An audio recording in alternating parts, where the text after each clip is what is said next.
High, আমি ফাতেমাতুজ জোহরা। আজ 5 June world environment day এর শুভেচ্ছা জানাই আপনাদের সবাইকে।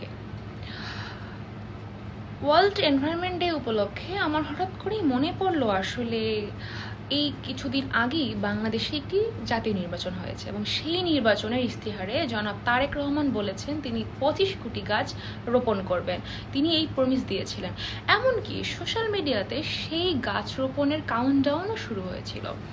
সাইড বাই সাইড আমি একটু অন্য প্রসঙ্গে আসতে চাই।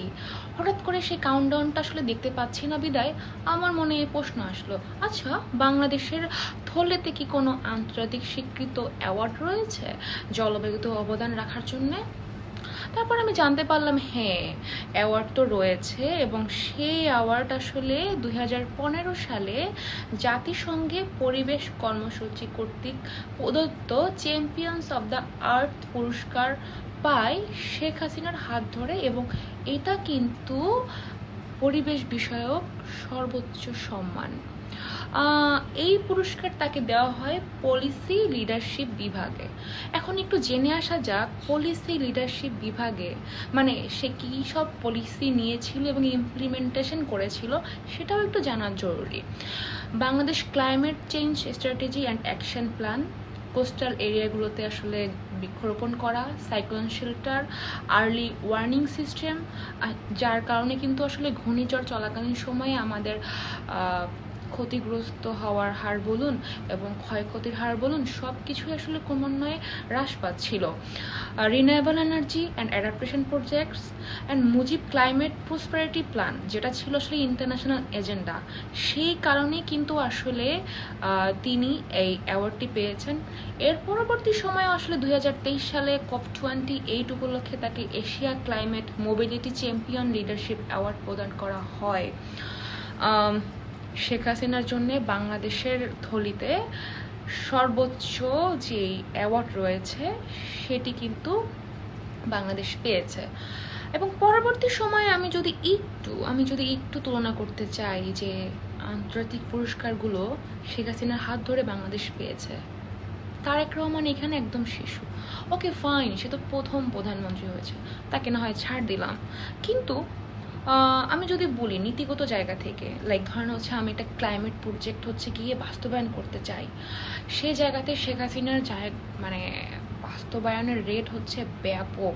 আমি আসলে সেটা কোনোভাবে স্কেলের মধ্যেও আনতে পারছি না। সে কি পরিমাণ কাজ করেছে জলবায়ু পরিবর্তন প্রসঙ্গে, এই জলবায়ুকে নিয়ে আসলে তিনি বিশ্ব মঞ্চে, বিশ্ব ময়দানে বাংলাদেশকে ওইভাবে প্রেজেন্ট করেছে এবং বাংলাদেশ বিভিন্ন সময়ে বড় বড় প্রণোদনা পেয়েছিল জলবায়ুর সেক্টর থেকে। হ্যাঁ, বাংলাদেশ এইসব জায়গাতেও অনেক বেশি প্রসপারিটি অ্যাচিভ করতে সক্ষম হয়েছে। আর নীতি বাস্তবায়নের ক্ষেত্রে যদি দেখি আমি, শেখ হাসিনার প্ল্যান ছিল অনেক বড় এবং যেটা ছিল আসলে শক্তিশালী। আর তারেক রহমান তিনি কি করছেন, তিনি একটি অনিরীক্ষিত অপরীক্ষিত পরিকল্পনা করছেন যার কোনো আসলে কোনো ভ্যালুই নাই। অন্যদিকে যদি আমি বলি যে ফোকাসের জায়গাতে আসলে শেখ হাসিনা যে ধরনের অ্যাডাপ্টেশন এবং ডিপ্লোমেসি হাতে নিয়েছিল তার আশেপাশেও তারেক রহমান নেই। তিনি শুধুমাত্র একটি নির্বাচনী প্রমিস ছাড়া জলবায়ু নিয়ে কোনো ধরনের কোনো উদ্যোগ কিন্তু নেননি এবং দৃশ্যমান কিছুই আসলে আমাদের চোখে পড়ছে না। তো সেই জায়গা থেকে যদি আমি বলতে চাই তাহলে শেখ হাসিনার ক্ষেত্রে আমাকে বলতে হবে যে তিনি একজন ইমপ্লিমেন্টেড ক্লাইমেট গভর্নেন্স মডেল তৈরি করতে সক্ষম হওয়া নেতৃত্ব। অপরদিকে তারেক রহমান একজন promised green transformation model. Like এটার কোনো বাস্তবায়ন আসলে বাংলাদেশের জনগণ দেখতে পারবে কিনা সেটা নিয়ে অনেক সন্দেহ রয়েই যাবে, কারণ আমরা অলরেডি দেখতে পাচ্ছি বাংলাদেশ কোথায় কোথায় কোন কোন ডাইমেনশনে আসলে পিছিয়ে পড়ছে। সেটা আমার মনে হয় আমার মতো যারা জেন আলফা অর লাইক যারা আসলে অ্যাওয়ার পিপল আছে বাংলাদেশের, তারা জানতে পারছে, তারা বুঝতে পারছে। এবং আমার মনে হয় যে সবার আসলে কথা বলা উচিত। এবং কথা যদি আমরা না বলি, আমরা তো জানি যে সমস্ত অঞ্চলগুলো নিচু সেগুলো হারিয়ে যাবে। তো বাংলাদেশ এমনিতেই চর বেষ্টিত একটি জায়গা, একটি অঞ্চল। তো হারিয়ে যাওয়ার রেটটা আসলে অনেক বেশি সবার থেকে। সেই জায়গা থেকে হলেও নিজের দেশকে, নিজের মাতৃভূমিকে রক্ষা করার জন্যেও কাজ করবার দরকার রয়েছে। এবং এবারের ইউএনইপির প্রতিপাদ্য হচ্ছে ক্লাইমেট অ্যাকশন, অর্থাৎ অনেক কথা হয়েছে কপে গিয়ে, নেতারা, বিশ্ব নেতারা অনেক কথা বলেছে, কিন্তু কোনো ইমপ্লিমেন্টেশন হয়নি, কোনো কাজ হয়নি। কিন্তু প্রচুর পরিমাণে গল্প হয়েছে, সেলফি তোলা হয়েছে, অনেক খাওয়া দাওয়া হয়েছে, সব কিছু হয়েছে, কিন্তু কাজের কাজ যে ব্যাপারটি রয়েছে সেটি কিন্তু হয়নি।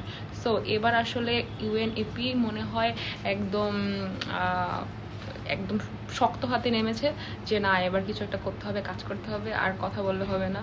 সো দেখা যাক ইউএনইপি আসলে কতটুকু করতে পারে, কতটুকু আসলে এই উন্নয়নশীল রাষ্ট্রগুলোকে এবং আরও নিচের দিকে যে সকল রাষ্ট্র রয়েছে যারা আসলে উন্নত রাষ্ট্রের থেকে ক্ষতিগ্রস্ত হচ্ছে জলবায়ু কেন্দ্রিক, তাদেরকে প্রণোদনা দিতে সক্ষম হচ্ছে কিনা, এবং এই যে ইন্টারন্যাশনাল লিডার যারা রয়েছে তারা আসলে কতটুকু ফোকাস ব্যাপারগুলো নিয়ে, তারা আসলে সত্যি করতে চায় নাকি আসলে ক্যামেরার লোক ধাঁধানোর মধ্যেই থাকবে, শুধুমাত্র ওই ক্যামেরার ফোকাসের মধ্যেই দেখাবে যে they are very concern about our environment, our earth.